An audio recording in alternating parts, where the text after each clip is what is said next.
Hello viewers, welcome back to my YouTube channel English Academy. In our previous video, we talked about the introduction of the chapter Dharam Yuddha. We have already known about the characters of the play, in which there are three characters. First one is Padma, a curious girl, Ma and father, that is Padma's Ma and Padma's father. Here we are going to have a look on conversation of these characters. The play begins with a question asked by Padma. Let's have a look. Here Padma asks or says, "Mother, what is the identity of a woman?" Then Ma says, "Why do you ask that?" यहाँ एक ध्यान दीजिएगा कि नाम के आगे colon दे के यदि कोई सेंटेंस लिखा हुआ है, इसका अर्थ होता है कि वह वाक्य उस कैरेक्टर के द्वारा कहा जा रहा है। जैसे यहाँ पद्मा, तब कॉलन दे के तब सेंटेंस दिया हुआ है, यानी यह बात पद्मा के द्वारा कही जा रही है। उसके बाद वहाँ माँ और उसके बाद कॉलन दे के लिखा जा रहा है, यानी यह बात माँ कह रही है। तो यहाँ फिर ध्यान दीजिए, Padma, mother, what is the identity of a woman, यानी पद्मा कहती है कि माँ, औरत की पहचान क्या होती है, क्या है। देन माँ कहती है, why do you ask that, तुम ऐसा क्यों पूछ रही हो। तब पद्मा कहती है, how am I different from others, मैं दूसरों से अलग कैसे हूँ। तब माँ कहती है, you are my daughter, our only child and your father's darling, यानी तुम मेरी बेटी हो। आवर ओनली चाइल्ड, यहाँ ध्यान दीजिएगा लिखा हुआ है आवर ओनली चाइल्ड, यानी इकलौती संतान, एंड फादर्स डार्लिंग, और पापा की प्रिय हो। Padma, father cares more for money than for me, यानी पापा मुझसे ज़्यादा पैसों की फिक्र करते हैं। It takes a heart to bestow love, यानी कि प्यार करने के लिए एक हृदय की आवश्यकता होती है। तब माँ कहती है, for home does he save, वो किसके लिए बचा रहे हैं। He does all this only for your sake, और ये सारी चीज़ें वो तुम्हारे लिए कर रहे हैं। You should not think that I have no heart, और तुम्हें ऐसा नहीं सोचना चाहिए कि मेरे पास हृदय नहीं है। तब पद्मा कहती है, but I didn't say it of you, लेकिन मैंने ऐसा तो नहीं कहा। तब माँ कहती है, I am not in any way different from him, मैं किसी भी तरीके से उनसे अलग नहीं हूँ। My identity is linked with his and I cherish the bond, मेरी पहचान उनसे जुड़ी हुई है और मैं इस संबंध के बंधन को संजो के रखना चाहती हूँ, यानी मैं इससे जुड़ा रहना जानती हूँ और मैं इससे जुड़ी हुई हूँ। यहाँ देखिए फिर आता है ब्रैकेट में इंटर पद्मास फादर। किसी भी प्ले में, किसी भी नाटक में यदि किसी दूसरे कैरेक्टर या किरदार की जब एंट्री होती है तो लेखक वहाँ ऐसे लिखते हैं, जैसे यहाँ दिया हुआ देखिए ब्रैकेट में इंटर पद्मास फादर, यानी अब वहाँ पद्मा के पिता का एंट्री होता है, पद्मा के पिता वहाँ पहुँचते हैं। आइए यहाँ कुछ कठिन शब्द हैं जिनको हम लोग जान लेते हैं। जैसे पहला शब्द है डार्लिंग। डार्लिंग का अर्थ है डियर और लवेबल चाइल्ड, यानी प्रिय। तब है वेस्टो। वेस्टो का अर्थ होता है कन्फर, यानी प्रदान करना। एक शब्द और आया था चेरिश। चेरिश का अर्थ है टू होल्ड एज डियर, इसे सजोना कहते हैं। देन एक शब्द है बॉन्ड। बॉन्ड का अर्थ है टू होल्ड एज डियर, यहाँ इस पाठ के अनुरूप इस शब्द का प्रयोग किया गया है। तो टू होल्ड एज डियर यानी संबंध या बंधन। आइए आगे देखते हैं। तब फादर की एंट्री होती है और फादर पूछते हैं what is this talk about the bond पद्माज मदर, ये किस बंधन की बात हो रही है पद्मा की माँ। तो माँ कहती है here is your father, ask him whatever you want to know. जैसे आपके भी घर में होता है, सबके यहाँ होता है, जब आप कोई परेशान किए रहते हैं अपनी मम्मी को किसी बात पे, तो जैसे आपके पापा आते हैं तो आप कहते हैं, आपकी मम्मी कहती हैं कि लो अब जो सवाल पूछना है अपने पापा से पूछो, हमको छोड़ दो, या जो भी पूछना है अपने पापा से पूछो, यानी झुंझला के कहती हूँ। वैसे यहाँ उसकी माँ कहती हैं हियर इज़ योर फादर, ये रहे तुम्हारे पिता, ask him whatever you want to know, अब उनसे पूछ लो जो तुम जानना चाहती हो। तो पापा कहते हैं व्हाट्स इट माय चाइल्ड, यानी क्या है मेरे बच्चे। तो माँ फिर कहती है she wants to know what is the identity of a woman. उसकी माँ जवाब देती है कि ये जानना चाहती है कि एक औरत की पहचान क्या है। तो उसके फादर कहते हैं you will know it dear when you are married, तुम ये जान जाओगी प्रिय जब तुम्हारी शादी होगी।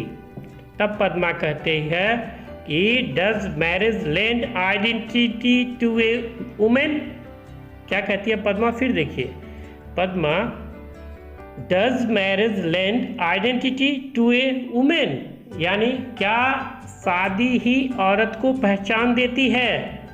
माँ कहती है कि what is a women without a husband, कि एक औरत बिना पति के क्या है। पद्मा फिर कहती है what is a women without Padma कहती है what if one does not get married, या जबकि माँ उसकी कही हुई है कि बिना पति के औरत क्या है, तो तुरंत पद्मा क्वेश्चन फिर करती है कि what if one does not get married, यानी उनका क्या है जो शादी ही नहीं करती हैं। तो माँ कहती है why do you always ask such senseless questions, तुम इस तरह की बुद्धिहीन या बेहुदा सवालों को क्यों पूछती हो। तो पद्मा कहती है what about a woman whose husband is dead, और अब सवाल फिर करती है कि तब उस औरत के साथ क्या, उस पहचान क्या जिसके पति की मौत हो गई हो। फिर से देखिए what about a woman whose husband is dead. तो माँ कहती है, जवाब देती है life is hell for her. Hell for her that means कि जीवन उसका नरक हो जाता है। तब पद्मा कहती है दैट्स इनजस्टिस, यानी ये अन्याय है। यहाँ ध्यान दीजिए क्वेश्चंस को कैसे हमारे प्ले राइटर ने कैसे उसको लिखा हुआ है कि अब पद्मा जो लड़की है वो क्यूरियस लड़की है, जिज्ञासु लड़की है, उसके मन में सवाल है कि एक औरत की पहचान क्या होती है। तो उसके पापा कहते हैं कि जब तुम्हारी शादी हो जाएगी तब तुमको पता चलेगा।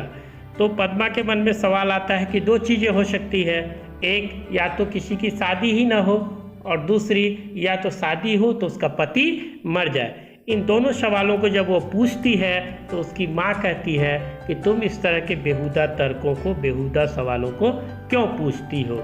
और जैसे ही वो कहती है कि यदि किसी का पति मर गया तब उसकी माँ कहती है life is hell for her. Hello का अर्थ हुआ नरक, उसकी ज़िंदगी नरक हो जाती है। किसकी? तो जिसके पति मर जाते हैं उस औरत की ज़िंदगी नरक हो जाती है, ऐसा पद्मा की माँ कहती है। तब पद्मा कहती है दैट्स इनजस्टिस, यानी ये अन्याय है। आइए कुछ कठिन शब्द हैं, इनको हम लोग देखते हैं। जैसे पहला शब्द है सेंसलेस। सेंसलेस का अर्थ हुआ अनरीजनेबल, यानी आप कह सकते हैं बुद्धिहीन या बेहुदा। अगला शब्द था हेल। हेल यानी नरक। और उसके बाद है इनजस्टिस। इनजस्टिस का अर्थ हुआ लैक ऑफ फेयर और जस्टिस या अन्याय। आप जैसे कभी कभी आता है राइट अपोजिट वर्ड्स, ठीक, तो अपोजिट वर्ड्स को आप जैसे विपरीतार्थक शब्द लिखने के लिए आता है तो आप जस्टिस का उल्टा इनजस्टिस और जो यहाँ हेल है तो हेल नरक हुआ, तो इसका उल्टा जैसे स्वर्ग। हाँ, तो स्वर्ग है तो स्वर्ग के लिए हम लोग हेवन का प्रयोग करते हैं। तो आप इस तरह की चीज़ों को भी देखेंगे। ठीक है, देखते हैं अगला क्या कहता है। तो अब यहाँ बात करती है माँ, उसके फिर कहती है you need not talk of justice and injustice here. तुम्हें यहाँ न्याय और अन्याय की बात करने की जरूरत नहीं है। तब पद्मा कहती है वाई, क्यों?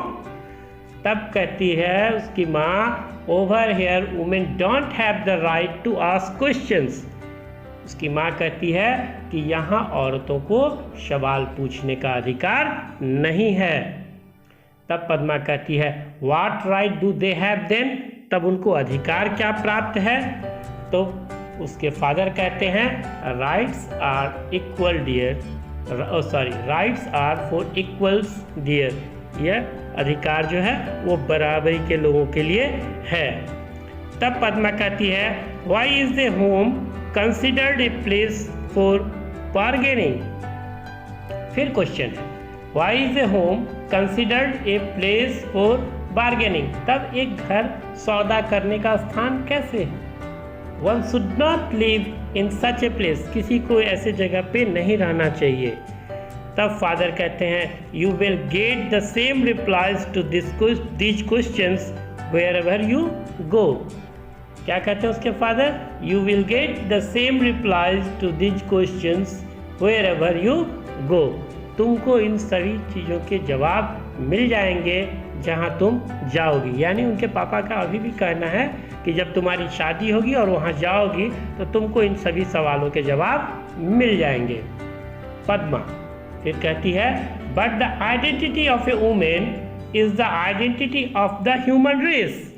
यानी वो कहती है पद्मा कि एक औरत की जो पहचान है वो मानव जाति की पहचान है।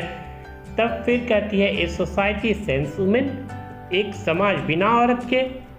फिर शांत हो जाती है। तब उसके पापा कहते हैं that's why they say that marriage lends this identity, और इसीलिए वे कहते हैं कि शादी पहचान देती है। पद्मा तब कहती है so if a girl does not get married she has no identity.